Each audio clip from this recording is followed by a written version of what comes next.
এটা মেথির ডালনা করব, তো দেখতে থাকুন। কড়াইতে তেল দিয়ে দিলাম অল্প। তেলটা আমার গরম হয়ে গিয়েছে, এতে দিয়ে দেবো 5 ফোড়ন। 5 ফোড়নের কথা শুনলে অনেকে তেলে বেগুনে জ্বলে ওঠে, কিন্তু বন্ধু 5 ফোড়নে যে অনেক গুণ। 5 ফোড়নের যে মশলা এটি আপনার কিডনিকে ভালো রাখবে। কালো জিরে, যেটা আপনার পেটকে ভালো রাখবে। তো অনেক কিছুই আছে 5 ফোড়নে। 5 ফোড়নের নাম করলে আর ছিটকাবেন না। 5 ফোড়নটা খান, কোলেস্ট্রল আপনাকে ঠিক রাখবে। তাই তরকারিতে প্রত্যেক দিন আপনি 5 ফোড়ন নিন। 5 ফোড়ন শরীর ঠান্ডা রাখে, এছাড়া তরকারির ফ্লেভার বাড়ায়। তো দেখতে থাকুন।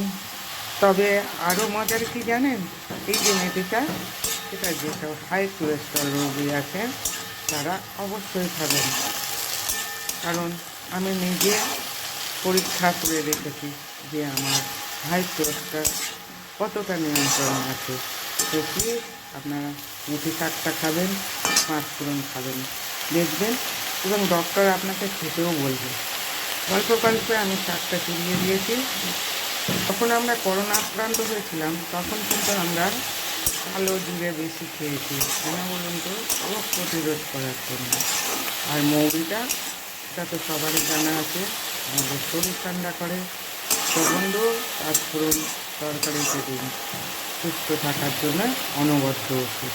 এবার আমি দিয়ে দেবো সামান্য লবণ, আর দেবো হলুদ, আর দেবেন আদা জিরের পেস্ট, আর সামান্য চিনি।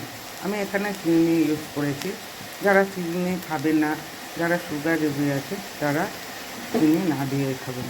কিন্তু প্লিজ সর্বভাগের কোদালি কলা এই মেথি শাক, প্লিজ রেসিপিটা ট্রাই করবেন এবং বাড়িতে সপ্তাহে অন্তত 2 দিন খান, দেখবেন সুস্থ থাকবেন।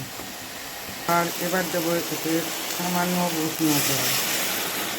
মেথি শাকের রেসিপি, এতে যদি আরও একটু বড়ি দিতে পারেন তো জাস্ট জমে যাবে। Wow recipe. ধন্যবাদ। রেসিপিটা এখানে শেষ করলাম।